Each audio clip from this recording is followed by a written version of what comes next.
Radio Educación presenta Diabetes y yo. Sondeos, reportajes, tips, cápsulas de salud y mucho más. Propuestas para lograr una mejor calidad de vida. Diabetes y yo. Enfermedades emergentes: COVID, hepatitis aguda y viruela del mono.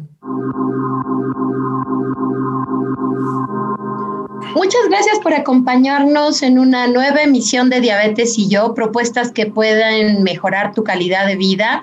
Les saluda Gisela Ayala. En esta ocasión, mi compañera María Eugenia Pulido estará ausente, pero se va a reincorporar a nuestro programa la próxima semana.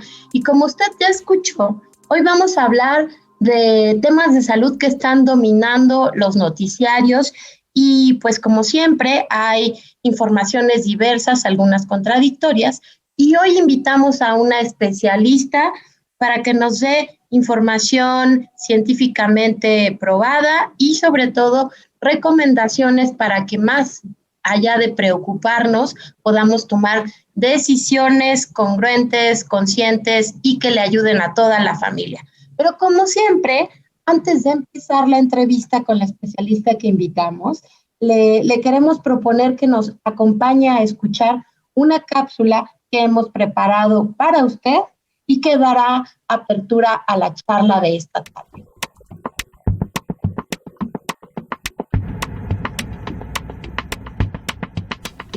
Seguramente usted ha escuchado sobre la viruela símica o del mono.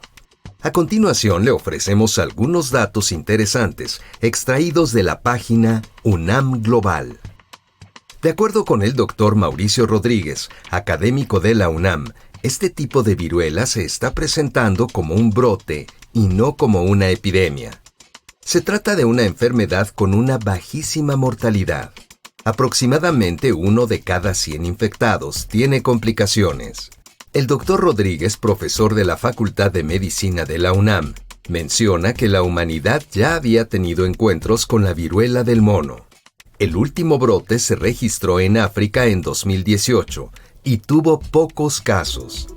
La viruela del mono, o símica, tiene síntomas inespecíficos como fiebre, dolor muscular y dolor de las articulaciones. Días después, se desarrollan lesiones en la piel como bolsitas con pus que eventualmente se rompen.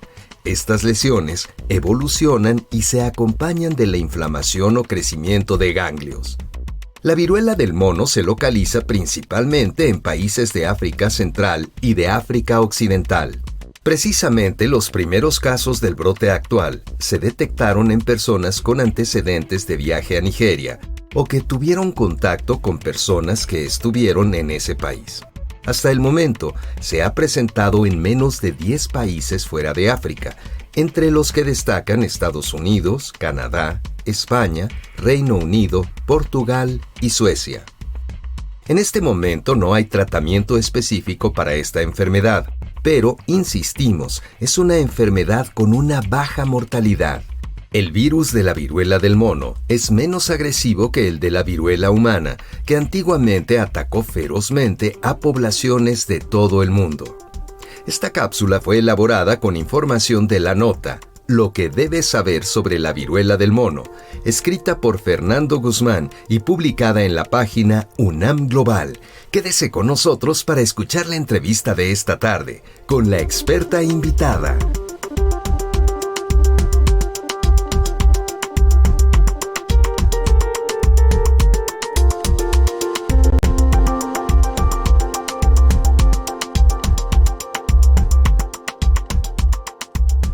Nuevamente le agradezco su compañía esta tarde de viernes.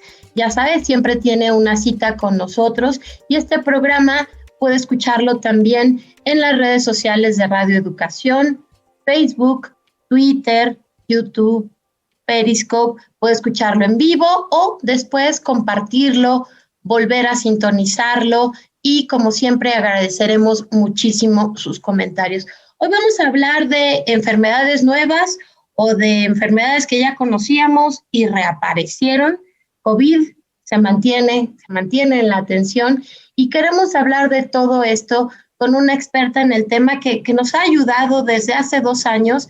La doctora Roxana Trejo nos ha ayudado a entender muchísimas cosas. Ella es maestra en salud pública, actualmente gerente corporativa de epidemiología y control de infecciones del Centro Médico ABC de la Ciudad de México y la experta que nos ha acompañado a lo largo de varios programas. Doctora Roxana, muchas gracias por estar aquí nuevamente.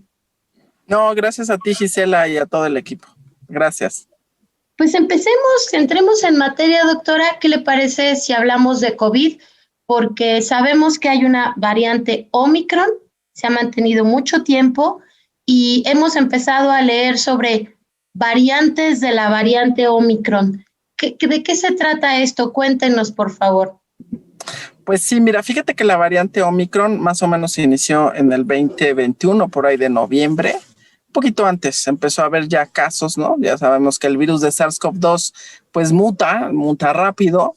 Y esta variante de Omicron, pues lo que se empezó a observar en todo el mundo, en nuestro país más o menos entró en diciembre. El primer caso llegó en noviembre, pero en diciembre empezamos a observar casos muy fuertes porque aquí el contexto que tiene esta variante es que es más transmisible que las variantes anteriores. Se salta la inmunidad de variantes anteriores, Delta o cualquier otra, que haya alguna persona estado enferma. O sea, normalmente pues tú generas inmunidad y te puede proteger para otro tipo de variante, pero en este caso Omicron no se saltó esta inmunidad de la enfermedad original por cualquier variante anterior. Entonces las personas que estaban enfermas, habían estado enfermas, pues se volvían a enfermar por Omicron si se exponían.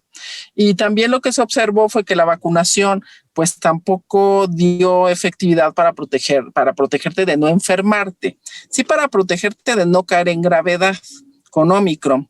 Y es lo que observamos, o sea, lo que observamos fue un aumento espectacular por esta capacidad de transmisión. O sea, una persona enferma por Omicron puede infectar hasta 13 personas si se exponía, ¿no?, directamente a esa persona enferma en el periodo de contagiosidad. Y entonces, pues esto hizo una replicación muy rápida.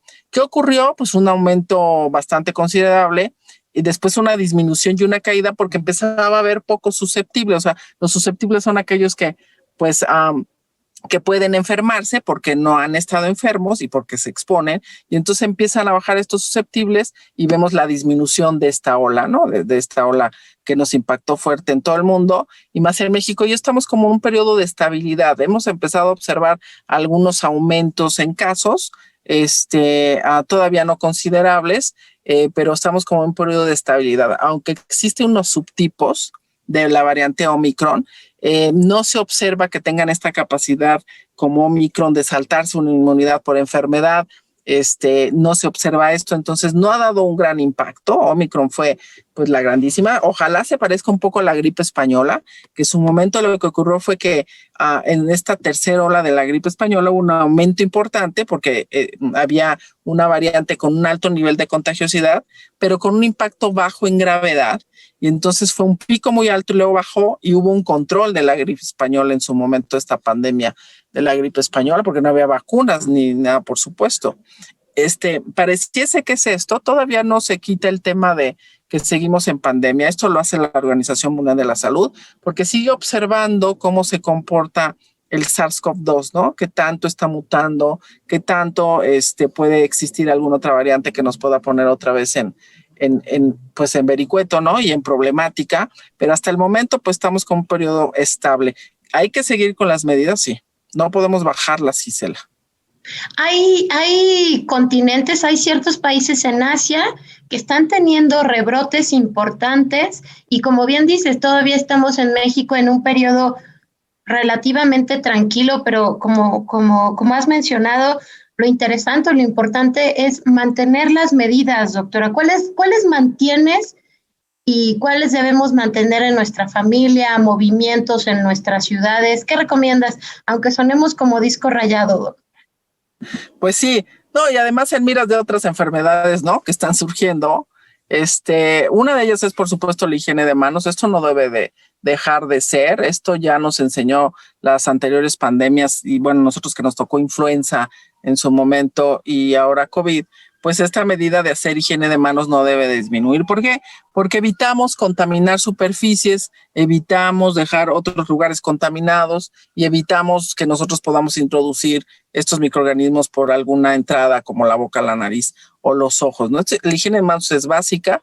El otro tema para SARS-CoV-2 tiene que ver con la protección respiratoria. O sea, al inicio de las pandemias, cuando no sabemos cómo se transmite la enfermedad, pues no sabemos cómo prevenir, ¿no? Empezamos a hacer los científicos suposiciones, hipótesis para resolver respuestas a las preguntas que tenemos, pero en realidad hoy ya sabemos cómo es una enfermedad que se transmite por vía de un bioaerosol, o sea, en el medio, en el aire, vía respiratoria. Entonces, lo que debe de continuar, higiene de manos y el uso de protección respiratoria en lugares cerrados. ¿Por qué en lugares cerrados? Porque en lugares cerrados una persona enferma puede toser, estornudar o hablar, dejar como un bioaerosol. O sea, el bioaerosol es que es muy pequeñito y se puede mantener un tiempo en el medio ambiente. No es que vuele, sino que es tan pequeño que con las turbulencias puede mantenerse, se puede desplazar más allá de una distancia casi de 2 metros, y entonces en lugares cerrados pues va a haber un inicio de contagio rápido. En lugares abiertos, la diferencia de que sí podemos quitarnos este protector respiratorio, hablando del cubreboca por supuesto, es que en lugares abiertos existe ventilación y se dispersa. O sea, es más difícil contagiarnos, o lo que esté yo así cara a cara o le des un beso a una persona. Entonces sí, pero en lugares abiertos, pues no. Entonces aquí la recomendación es uso de protector respiratorio en lugares cerrados, hay que ventilarlos, hay que tener ventilación natural. Y esto que decían las abuelitas hoy hay que ponerlo, pues ya lo hemos puesto, ¿no? Mucho en práctica. Hay instituciones o edificios que estaban cerrados y mandan a que abran las ventanas, ¿no? Que no se cierren, estos inteligentes ahora que pues es muy complicado porque tienen vidrios muy anchos, pero sí deben tener un sistema de ventilación correcto, y ahí se tiene que seguir usando protector respiratorio, aunque tengamos un sistema de ventilación de aire, ¿no? Ahora han surgido infinidad de ventiladores, que filtro EPA, que de carbono, ¿no? Que ahora plasma, y que por supuesto pueden ser eficientes. Pues tendríamos que tener un sistema de extracción, o sea, estar extrayendo y extrayendo el aire para darle circulación. Esto es muy complicado y es muy costoso. Eso pasa en los aviones, ¿no, doctora? Lo que acabas de describir es lo que pasa en los aviones. El avión hay que tomarlo, qué bueno que preguntas, Gisela, como un lugar cerrado, porque aunque existe un sistema de ventilación que seguramente muchas aerolíneas instalaron o que ya tenían y mejoraron, aún así la cercanía que tenemos con el pasajero de al lado no nos permite retirar el protector, ¿no? A lo mejor te lo podría retirar para tomar agua rápidamente y te lo vuelves a colocar y te tienes que hacer higiene de manos porque tocas superficies. O sea, creo que todavía hay medidas que hay que continuar haciendo en lugares cerrados, como puede ser un aerolínea, un avión. O sea, sí sé que las empresas han colocado sistemas de ventilación, pero aún así esta cercanía es muy complicado, ¿no? Es muy complicado. Y mucha gente dice, pues me voy al baño y me lo quito. Bueno, pues es el mismo aire. O sea, el del baño y el de la cabina de adelante, ¿no? Entonces hay que tener cuidado. Y nos quedamos con esta idea de cómo son los contagios de COVID con estas pequeñas partículas que vuelan, porque vamos a volver a tocar ese tema cuando hablemos de hepatitis aguda, doctora, de la dispersión y el peso de las moléculas. Pero para terminar de tocar esta revisión de COVID-19, ¿cuándo podríamos empezar a sentirnos más tranquilos? Y como tú dijiste, ojalá muchas de estas medidas lleguen para quedarse, la higiene de manos, el ser mucho más cuidadosos con lo que tocamos y con lo que llevamos a nuestros ojos, cara, etcétera, y el uso de cubrebocas en muchos de los casos. Pero ¿cuándo empezaremos a sentirnos más tranquilos? ¿Cuáles serán esas medidas que verá la Organización Mundial de la Salud para ir reduciendo las alertas? Uno de ellos es que esta vigilancia epidemiológica que se hace y del comportamiento de la enfermedad es lo que nos puede ir dando certidumbre de qué pasos siguen, ¿no?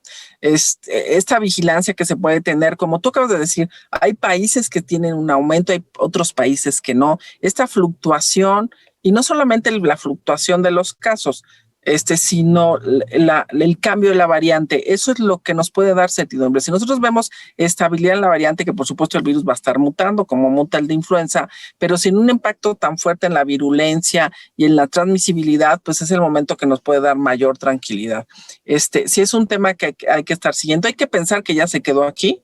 O sea que como todas las pandemias que de repente algunas de estas llegan y son rápidas y se establece, esta por supuesto también se va a quedar. Es una enfermedad más, una enfermedad infecciosa más, que hay que estar vigilando cómo se comporta. Por eso la OMS, lo repito, hoy no ha dicho ya terminamos, ¿no? Quitamos este tema de pandemia, porque sigue vigilando. Entonces, ¿cuándo nos vamos a sentir bien? Pues cuando ya veamos menos casos, o cuando veamos casos que, bueno, pues si con las medidas que tenemos de vacunación, que es una de las mejores medidas que tenemos para evitar gravedad, pues entonces sí vamos a por supuesto empezar a cambiar estas medidas, ¿no? Que en realidad higiene de manos pues siempre va a ser, pero creo que a mucha gente lo que nos preocupa o les preocupa es, ¿voy a seguir usando cubreboca toda la vida? O sea, pues sí, porque no es lo mismo estar tapado nariz y boca que no estar tapado. Uno lo siente, ¿no?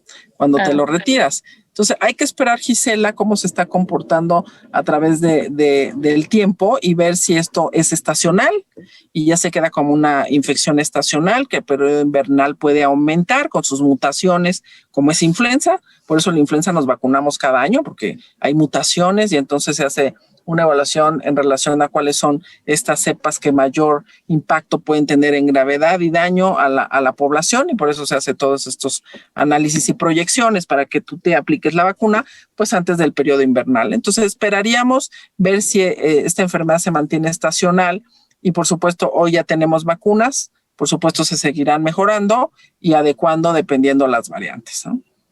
Doctora, y hemos ido aprendiendo muchísimo. ¿Qué pasa? Hace un año y medio aproximadamente, cuando se empezaban a registrar las primeras ideas de que después de COVID había un riesgo de desarrollar diabetes, y ahora estamos viendo que hay cada vez más casos de personas que han desarrollado diabetes sin antecedentes previos de la condición. Hoy sabemos que efectivamente el virus puede afectar o atacar a las células productoras de insulina. ¿Es así, doctora, en términos muy, muy sencillitos?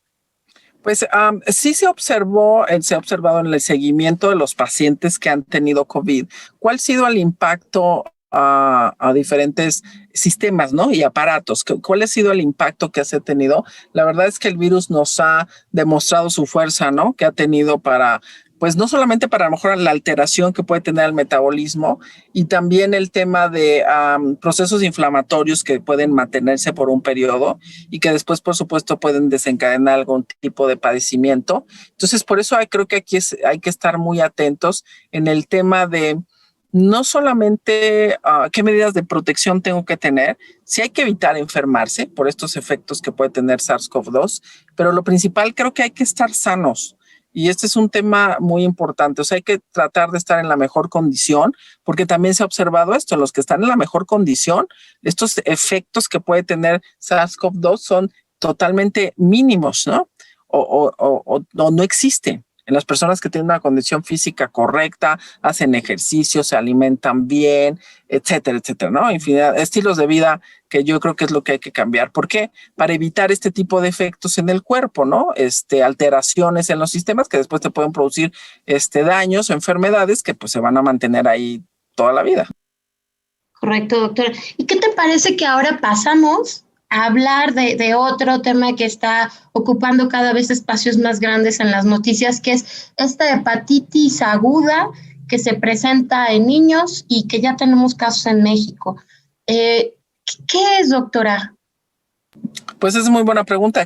Bueno, primero, hepatitis, la definición, por supuesto, es la inflamación del hígado, ¿no? Una inflamación del hígado con alteración de enzimas y todo lo que tiene que ver con el impacto de los hepatocitos empiecen a destruir y a inflamar, ¿no? En el hígado. Que hepatitis, pues ya sabemos la historia de hepatitis que tenemos en todo el mundo, las hepatitis virales, ¿no? Que van desde la A a la D. que tienen que, pues una transmisión, algunas de ellas que es fecal, o sea, tiene que ver con la contaminación de alimentos por alguien que esté enfermo, desecha, y entonces después esto no se lava las manos o se contamina el agua o algún alimento y después ¿cómo es? ¿No? O sea, es fecal oral. Esa es la transmisión. Y hay otras que tienen que ver con el tema de fluidos, o sea, la parte sexual. Mucho más control ya tenemos en las transfusiones de sangre. Hoy pues la verdad es que los sistemas han mejorado muchísimo. Existe un riesgo en el tema de drogadicción, pero no por la droga, sino porque se pueden compartir agujas, etcétera. Entonces hay diferentes hepatitis hoy que tienen que ver con virus, algunas que tienen que ver con otro tipo de enfermedades, algunas que tienen que ver con algunos medicamentos y algunas que tienen que ver que el cuerpo reacciona y te daña el hígado, ¿no? Una reacción del cuerpo para dañar el hígado. Entonces, esta hepatitis, lo que observaron fue que detectaron estos casos, hablando, por ejemplo, de Reino Unido, y cuando normalmente un clínico detecta un caso así, pues se investiga, ¿no? ¿Por qué se está poniendo amarillo? ¿Por qué le cambia el color de la orina o de las heces? Y entonces se analiza qué tipo de hepatitis, y lo que detectaron en estos primeros casos y después en los demás, estas coincidencias epidemiológicas, es que pues no tenían un patrón viral, ¿no? De los virus que hoy detectamos, que no tenían un tema de relación entre algún otro causa, ¿no? Que pudiera provocar esto. Y bueno, pues al final pues seguimos en investigación, ¿no? A eso se refiere en el nombre hepatitis aguda grave de etiología desconocida. Quiere decir que no saben cuál es la causa, doctora. Exacto, es de causa. Sí, la etiología, usando la etimología, es la causa, ¿no? La causa desconocida. Exacto. Muchas gracias, doctora. ¿Qué te parece que antes de continuar hablando de esta hepatitis y de la viruela del mono, vamos a escuchar recomendaciones, porque este programa se nutre de muchos consejos que damos a los radioescuchas, y en esta ocasión el chef José Ramón Álvarez nos ha dejado algunas recomendaciones para la selección de carne, pescado, pollo. Vamos a escucharlo y regresamos contigo para continuar hablando de estas enfermedades que hoy nos tienen ocupados e informando. Claro que sí.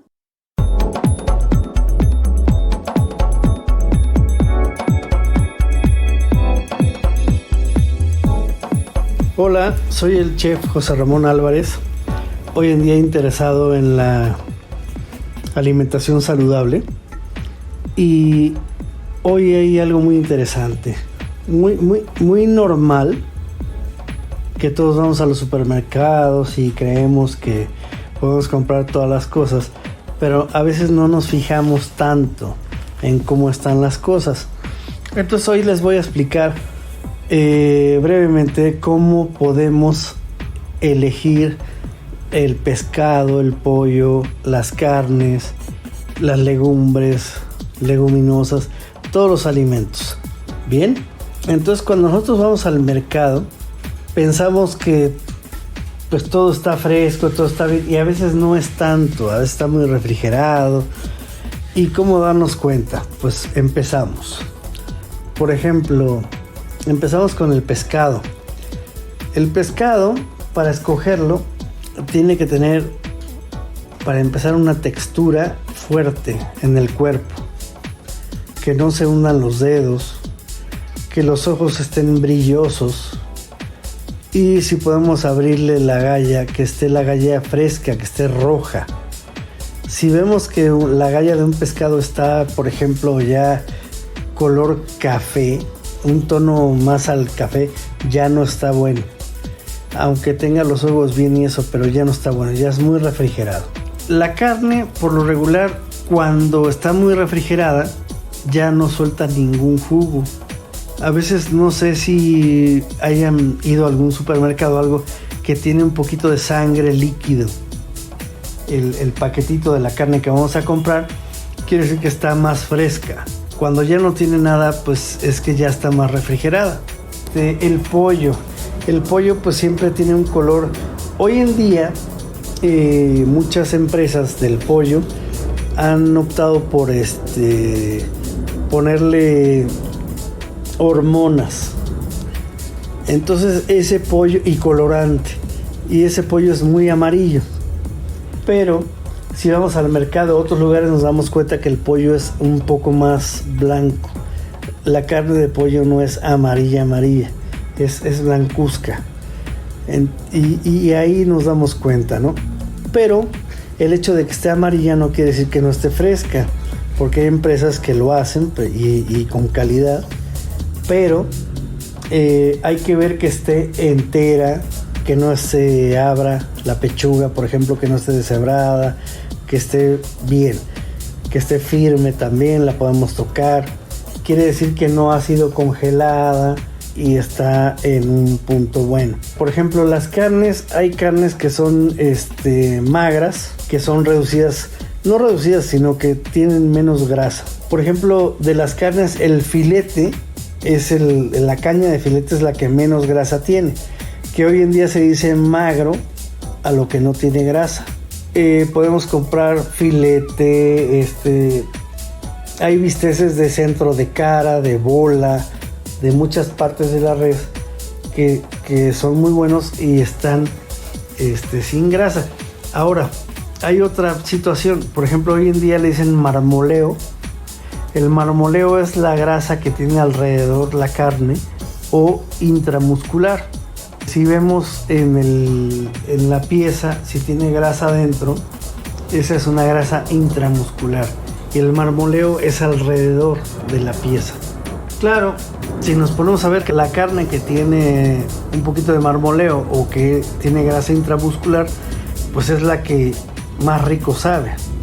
Pero también debemos saber, ¿no?, cuál es la que menos grasa tiene y cuál es la que más nos conviene. Entonces la la carne magra es la que menos grasa tiene. Los filetes y las milanesas, por ejemplo, todo esto es de carne de bola. Esa es una carne muy magra. Yo creo que más adelante continuaremos con este espacio para poderles dar hasta algunas recetas o algo de todo esto que estamos hablando hoy en día. Soy el chef José Ramón Álvarez y con mucho gusto les podré dar más recomendaciones. Gracias.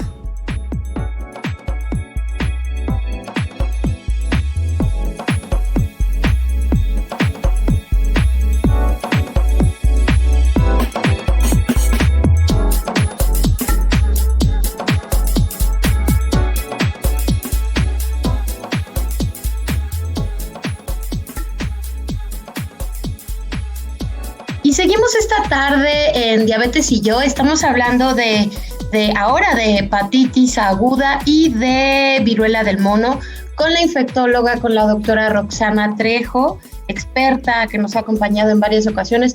Doctora Trejo, ya nos hablabas de esta hepatitis. ¿Se considera una nueva enfermedad? ¿Es nueva? Sí, es nueva porque hasta el momento lo que hacen los científicos es investigar. Tienen muchas hipótesis. O sea, es nueva porque no encontramos cuál es la causa, por eso dice de etiología o de causa desconocida. O sea, hay un daño en el hígado en estos pequeños porque se ha encontrado en los menores, en los pediátricos, 16 años para abajo, así se categoriza pediátricos. En estos pequeños, en donde no se encuentra el virus, se han hecho pruebas, han observado un 30%, 40% de con adenovirus positivo, otro porcentaje que tuvieron COVID, que claro, que algunos pudo haber sido asintomático, ¿no? Y ni siquiera supieron. Entonces, no se sabe si el COVID provoca después una inflamación del hígado, si adenovirus, que no es común, provoca también una inflamación del virus, o sea, del hígado. Entonces, hoy lo que se tienen son hipótesis, o sea, preguntas que los científicos están tratando de responder. ¿Para qué? Para saber cuál es la causa que provoca esta hepatitis aguda. Aguda es abrupta, de repente, ¿no? Y grave, porque también hay porcentaje, más o menos un porcentaje pues importante, un 20, un 30, en donde el tema es que daña fuertemente al hígado. Y entonces al dañar el hígado, pues es un órgano muy importante que tenemos en el sistema para poder filtrar, producir enzimas, etcétera, etcétera. Y entonces al tener un daño, pues lo que ocurre pues, puede ser la muerte, ¿no? Entonces, sí no sabemos cuál es la causa y por eso tampoco sabemos cómo prevenirla. Cuando uno sabe cuál es la causa, pues sabemos cómo prevenir. Hoy podemos tener hipótesis como, pues hay que lavarse eso siempre, por supuesto, tener cuidado en los alimentos, ¿no? Que no estén contaminados, tener protección también hasta de vías respiratorias, ¿no? Para evitar alguna contaminación, pero la realidad es que estamos ante exactamente de origen desconocido, o sea, estamos ante lo desconocido y todos investigando en relación a cuál puede ser esta causa para poder saber cómo prevenir específicamente. Lo que te iba a preguntar a continuación, pero creo que ya diste un adelanto, es si las vacunas actuales sirven, pero pues si todavía no se identifica, ¿qué podemos decir respecto a las vacunas? Bueno, es que vacunas para este tema viral de los virus de la A a la E, pues tenemos dos, la A y la B, ¿no? Una, la contaminación es fecal oral, que es la A, y la otra, la B, tiene que ver con el contacto con fluidos, todo lo que tiene que ver con contacto con fluidos. De estas dos sí hay vacuna y por supuesto hay que vacunarnos. El tema es que hoy no se tiene claridad en relación a que proteja porque no está categorizada como una hepatitis A ni como una hepatitis B. Entonces, en realidad no tenemos un tema de protección para esta enfermedad que hoy está surgiendo en el mundo, que más o menos ya andamos con más de, pues casi los 550 casos por ahí. Sí, y creciendo, ¿no? Aparentemente. Pues sí, entonces, creciendo. La higiene, nuevamente lo del primer bloque, la higiene de manos nos ayuda, la higiene de los alimentos, lo que siempre se ha dicho. Sí, yo creo que ese tema vamos a tener que continuar, no hay que bajar la guardia, hay que seguir higiene de manos, manejo de los alimentos, muy importante. En las escuelas, pues limpieza de los juguetes, ¿no? O sea, ya hablando de guarderías y esto, que por supuesto los niños tienen que regresar a la escuela y qué bueno que regresaron a la escuela, porque el daño que tuvo COVID de aislamiento, a lo mejor algunos potenció ciertas virtudes, ¿no? O destrezas, pero pues yo creo que son los menos. En la mayoría hubo trastornos, hubo problemas y está muy bien que esté en la escuela. Entonces creo que los niños hay que enseñarles este tema en las guarderías, limpieza de juguetes, ¿no? Mucho control, manejo de alimentos, que no compartan estos juguetitos de uno a otro, que se los estén pasando, porque bueno, hoy estamos ante pues algo desconocido, ¿no? Doctora, síntomas, antes de pasar a hablar de viruela, ¿cuáles son los síntomas ante los cuales las familias deben estar muy atentas? Pues mira, lo bueno es que hepatitis es como muy claro, ¿no? O sea, como empieza a haber esta destrucción de las enzimas, de estas transaminasas, entonces tenemos varios temas. Uno, que te pones amarillo, o sea, a lo mejor en la piel no lo detectas tanto, pero lo que tiene que ver con la esclerótica, pues por supuesto que sí, ¿no? O sea, lo blanquito que tenemos, entonces se pone amarillo, entonces hay que estar pues muy atentos a esto. Las heces, a lo que ocurre es que cambia de color, se vuelven pues menos oscuras, más claras, y la orina se vuelve más oscura. O sea, aquí hay un cambio, ¿no? Entre las heces más claras, casi blancas, y la orina más oscura, casi marca de refresco. Entonces, hay que estar muy atentos a esto. También pueden tener, por supuesto, diarrea, pueden tener vómito, pueden estar cansados, pueden tener fiebre, pueden sentirse en general un malestar general, pero sí hay que estar muy atentos a qué ocurre con nuestros hijos. Creo que es un tema importante para detectarlo a tiempo y, por supuesto, acudir a nuestro médico o a una institución de salud para que puedan diagnosticarlo y atenderlo. Doctora, llegamos a la viruela del mono. Tengo entendido que en la década de los 80 se había erradicado la viruela en humanos, ¿es así? Sí, o sea, tenemos 40 años de la erradicación de la viruela humana. Y en ese momento, cuando hay una erradicación, que significa que ya no hay casos en ningún lugar del mundo, una cosa es la eliminación y otra la erradicación. Entonces, en ese momento, la vacuna que ya se usaba, por ejemplo, yo no tengo vacuna de la viruela, pero más o menos de los 60 para atrás sí tuvieron esa vacuna. Y después de que ocurrió la erradicación, pues ya no se vacunó, ¿no? Por supuesto está resguardada, por un caso de bioterrorismo o un caso de o un nuevo surgimiento de la viruela. O sea, no hay producción. O sea, lo que sí hay que saber es que no hay producción ni está guardada para usarla, no. Simplemente está guardado para iniciar producción en algún momento, resguardada en un nivel de bioseguridad para mantener en contención. Y hoy, bueno, sí hay una erradicación. Ahora, la viruela símica o del mono, que se le llama de las dos maneras, pues tiene su origen más en primates o roedores, ¿no? Ellos son los que, pues son como los que mantienen esta enfermedad. Todos los animales tienen sus propios padecimientos, ¿no? Sus propias enfermedades, como los humanos. Y aquí el tema fue que, por supuesto, la viruela humana está erradicada, pero esta viruela del mono inició con casos muy enfocado en República del Congo, en ciertos lugares antes llamados Zaire.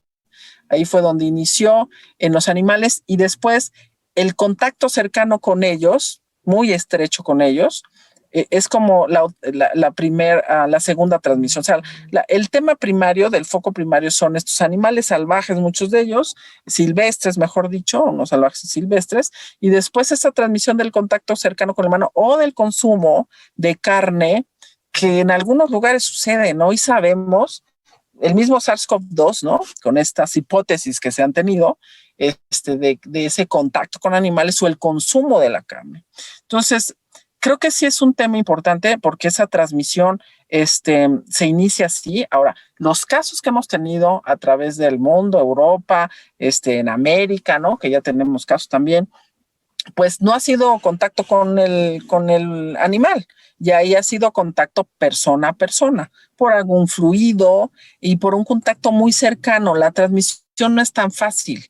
Eso es lo bueno. La transmisión no es tan fácil como otros padecimientos, ¿no? Tendría que hacer un contacto muy estrecho.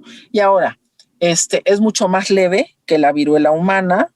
La diferencia entre viruela humana clínicamente y la viruela símica, pues tiene que ver que en la símica te crecen los ganglios, esto que se llama adenopatías. En la viruela humana no te crecen los ganglios. O sea, eso es una diferencia importante que hay que hacer. Y por supuesto que los casos que se detecten, o sea, si una persona observa que algo empieza a crecer, alguna pápula en su cuerpo diferente a lo que siempre puede ser, un barrito o algo así, pues tendría que acudir al médico. Hay que aislarse, por supuesto, para evitar el contagio a otras personas y para que el médico o la institución de salud pues pueda hacer las investigaciones pertinentes, ¿no?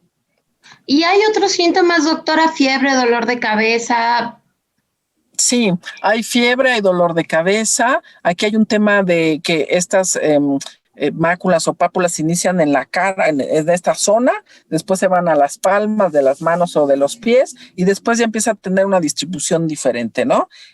Son muy características. Los médicos de hoy, por supuesto, pues muchos no vieron viruela, ni viruela del mono tampoco, pero sí toda la información que se tiene, ¿no? La reserva que se tiene, podemos ahí observar, y siempre hay que discernir entre otras enfermedades exantemáticas, ¿no? Por supuesto, para poder llegar a este tema sí puede suceder. Ahora, si va a llegar a nuestro país, pudiese ser, o sea, aunque la transmisión no es tan rápida ni tan certera, pues sí pudiera ocurrir que empecemos a tener casos, y por supuesto ahí lo que hay que hacer es detectarlos, aislarlos y esperar su ciclo que tiene la viruela, ¿no? No es tan grave como viruela humana, y tiene un ciclo del cual, pues más o menos a los 21 días ya se termina, ¿no? Su ciclo de enfermedad. Utilizaste un término, dijiste enfermedades exantemáticas. Exantemáticas. Las enfermedades exantemáticas son, por ejemplo, sarampión, varicela, ¿no? Algunos otros rash que pueden existir en el cuerpo, que son productos de virus, la mayoría de ellos, y siempre hay que tener ese contexto clínico para discernir entre un padecimiento y otro. Por supuesto, es muy característico y hay que tener pues mucha documentación también médica para poder discernir entre una enfermedad y otra. Correcto, doctora. Y antes de irnos al glosario, ¿nos podrías dar tus datos de contacto, por favor? Sí, con mucho gusto. Pues nosotros estamos en el Centro Médico ABC. Tenemos nuestra página que pueden observar todos los servicios que tenemos. Tenemos Twitter, LinkedIn, también Centro Médico ABC. Y el mío especial es doctora Roxana 1. Y pues estamos para servirles, Gisela, a ti y a todos tus escuchas una servidora, la doctora Roxana Trejo, y el Centro Médico ABC. Gracias. Doctora Roxana 1, ¿estás así en Twitter, doctora? Sí, doctora Roxana 1, Twitter, LinkedIn, y también tengo una página de La Voz de la Salud en el canal de YouTube. Ah, muy bien, te vamos a escuchar. Y bueno, ¿qué les parece que hemos escuchado una cantidad de términos científicos muy interesantes, muy importantes para entender claramente a qué se refiere nuestra especialista?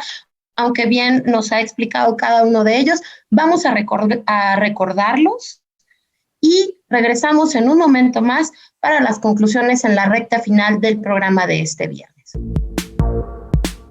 Glosario, para conocer los términos médicos.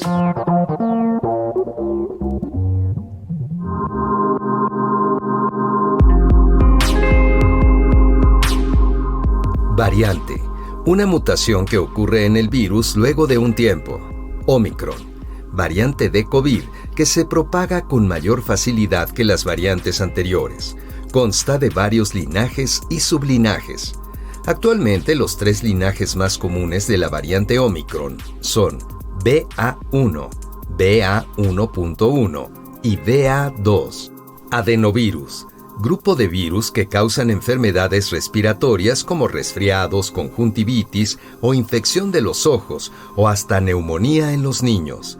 Los adenovirus generalmente causan infecciones en los tractos respiratorio e intestinal. Hepatitis, inflamación del hígado que puede causar una serie de problemas de salud y puede ser mortal. Las 5 cepas principales del virus de la hepatitis son las de los tipos A, B, C, D y E. Etiología. Parte de la medicina que estudia el origen o las causas de las enfermedades. Ganglios. Son bultitos redondeados o con forma de frijol que por lo general no se sienten a menos que estén inflamados. Los ganglios son filtros que eliminan los gérmenes que provocan enfermedades.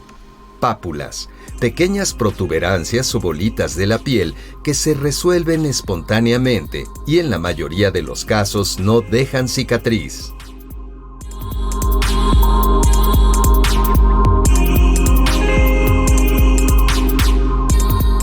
Y seguimos en la recta final del programa de este viernes de Diabetes y Yo.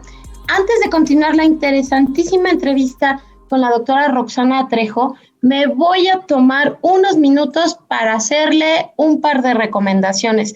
Este programa, como ya lo dijimos, le lleva a usted información importante tanto los viernes a las 12 como en redes sociales, y tenemos un espacio específico en Facebook llamado Diabetes y Yo. Ahí va a poder encontrar los programas y también información para complementar nuestras entrevistas. También le invitamos a cursos y conferencias relacionadas con diabetes, como esta, por ejemplo. Si usted está interesado en participar en un curso sobre prediabetes y prevención de diabetes tipo 2, escuche muy bien, porque si usted tiene en su familia a alguien con diabetes tipo 2, pues sabemos que hay un riesgo de desarrollar también la condición. No se trata de espantarse, se trata de prepararse y, si es posible, de retrasar o evitar la aparición de la condición. El curso va a ser virtual y gratuito, lo imparte la Asociación Con Diabetes Sí Se Puede, totalmente gratuito y desde la comodidad de su casa, a través de su teléfono o computadora. Si usted está interesado, va a empezar en junio y los informes e inscripciones se los van a dar en el teléfono, ya sea llamada o WhatsApp, 55 66 49 95 53. Información sobre el curso de prediabetes y prevención de diabetes tipo 2 de la Asociación Con Diabetes Sí Se Puede, gratuito y virtual. Informes e inscripciones en 55 66 49 95 53. No deje pasar la oportunidad de seguirse preparando y aprendiendo. Y nosotros este viernes continuamos la conversación con la doctora Roxana Trejo y estamos hablando de estas nuevas enfermedades que estamos viendo: COVID, hepatitis, viruela símica o viruela del mono. Doctora, ¿tiene que ver esto que está pasando? Entre las hipótesis se maneja también la contaminación de agua, tierra y las migraciones. Leía por ahí algunos analistas que perfilaban que esto también pudiera estar contribuyendo a las nuevas enfermedades. Bueno, en realidad, si hablamos de viruela símica, pues no es una nueva enfermedad, ¿no? Es una enfermedad que ya se tiene ahora. Sí, la globalización, sea un tema de viajes por negocios, por familia, por turismo, por supuesto, aumenta, ¿no?, el tema de movilización de este tipo de enfermedades infecciosas. El tema de migración es un tema muy interesante, que por supuesto las condiciones que tienen los migrantes es totalmente diferente, ¿no? Las situaciones que viven en donde están resguardados mientras se trasladan de un lugar a otro, sea una familia o más de una familia, pues por supuesto impactan fuertemente en la salud de las condiciones del grupo de migrantes y por supuesto de las que pudieran estar alrededor. Sí, migración es todo un tema. En estos casos que estamos escuchando, tanto de hepatitis como el tema de viruela símica, no es un tema de migrantes, no es un tema de que los migrantes son los que han producido. Sí, por supuesto, la migración puede aumentar. Ahora, si la migración la sumamos a COVID, no COVID la enfermedad, sino COVID el impacto que tuvo en relación a la disminución de los esquemas de vacunación, en relación a la disminución de los apegos de prevención de otras enfermedades. El que era diabético a lo mejor no iba porque le daba miedo ir al hospital y a lo mejor dejó de tomar su medicina, el que era hipertenso o aparte se mantuvo más sedentario, tomó más alimentos chatarra, ¿no? O sea, hay muchos datos muy interesantes que por supuesto sí condicionaron que hoy podamos estar en riesgos de brotes de este tipo, ¿no? Hace poquito también salió una alerta en Mozambique del tema de poliomielitis, cuando también tenemos años ya 30 años más o menos de la erradicación como tal, y entonces, pues bueno, creo que el contexto hoy se visualiza pues con muchos temas importantes que hay que analizar de enfermedades infecciosas, y la migración pues siempre ha sido una condición de deterioro y de impacto en la salud pública. Doctora, y el rol de las vacunas, creo que hablar de estas enfermedades es importantísimo, hablar de los esquemas de vacunación, sobre todo en países como el nuestro, ¿no? Sí, fíjate que ese es un tema muy interesante. O sea, nuestro país, por ejemplo, para COVID, pues tenemos un apego grande a la vacunación. O sea, bueno, hasta exigíamos la vacunación, ¿no? Existe gente que no lo hace, o sea, eso nos queda claro y siempre ha ocurrido. No encontramos como grupos antivacunas en nuestro país hasta el momento, sino personas que opinan que no debe de ser porque me van a poner un chip o porque lleva muy poquito el tema de vacunación para COVID. Pero creo que lo que sí ha impactado es que el foco que tuvimos en la mayoría de los países para COVID disminuyó el foco en estos programas que se mantuvieron año tras año, ¿no? Impulsando la vacunación, por ejemplo, en muchos lugares del mundo, ¿no? Donde el foco fue COVID totalmente. Entonces, sí, por supuesto, México, fíjate que yo trabajé en la Gerencia General de Bloques y Reactivos, hoy Birmex, en donde estudiaba y trabajaba ahí, y la verdad es que Latinoamérica nos observaba como una entidad, o sea, un país con un gran impulso a la vacunación. O sea, la producción de la vacuna era grande. Yo trabajé en líneas de producción de vacuna en México, en donde pues éramos como que nos visualizaban, o sea, volteaban a vernos diciendo, México es un lugar donde la vacunación es alta, no solamente en la cobertura, sino en la producción de vacuna.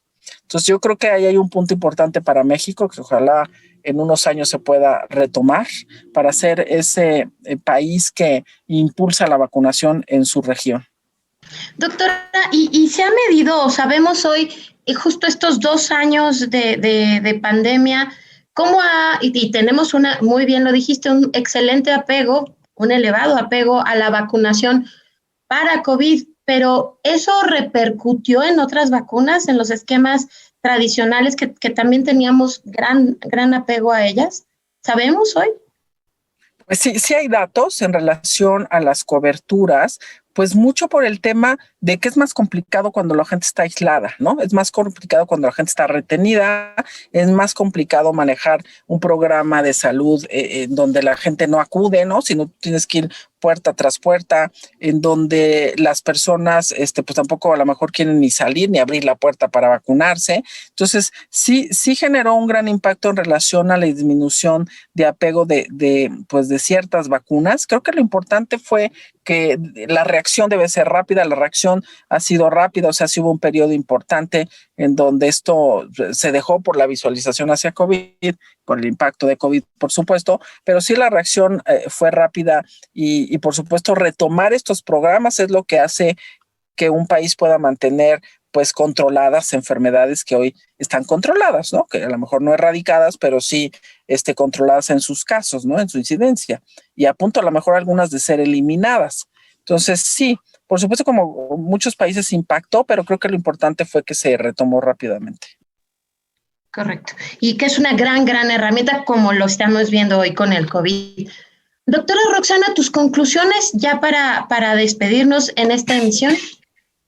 Pues yo creo que mis conclusiones son que sigamos apegadas a las medidas preventivas. Hoy sabemos que higiene de manos nos va a ayudar para no contagiarnos de COVID, nos va a ayudar para no contagiarnos, en su caso, aunque es desconocido, de hepatitis aguda, grave, de etiología desconocida, ¿no? En niños, que nos va a ayudar también para evitar casos de contagio de viruela símica, ¿no? O sea, si tú te fijas, hay medidas que se continúan, igual la protección respiratoria que tiene que continuar. Entonces yo les pediría nada más que continuemos con las medidas preventivas, que aprendamos de lo que hemos vivido, que cambiemos estilos de vida, aunque nos cueste trabajo, lo digo por mí misma, hay que hacerlo porque no hay manera de responder a una enfermedad si no empezamos por uno mismo, ¿no? Hay que pensar que todos somos uno, y pues uno somos todos. Lo que hagamos para mí va a impactar para otros. Evitemos contaminaciones, evitemos consumos de animales silvestres, ¿no? Y para poder, pues sí, mejorar. Yo sé que no somos Asia ni esos lugares, pero pues también llegamos a consumir en algunos lugares, ¿no? Municipios muy pequeñitos donde pues lo consumen. Entonces creo que hay que tener cierta prudencia y por supuesto pues seguir con las medidas de salud pública. Muchísimas gracias a nuestra invitada de esta tarde, la doctora Roxana Trejo. Ella es gerente corporativa de epidemiología y control de infecciones del Centro Médico ABC de la Ciudad de México. Doctora, siempre un gusto platicar contigo. Gracias a todos ustedes y les mando un abrazo.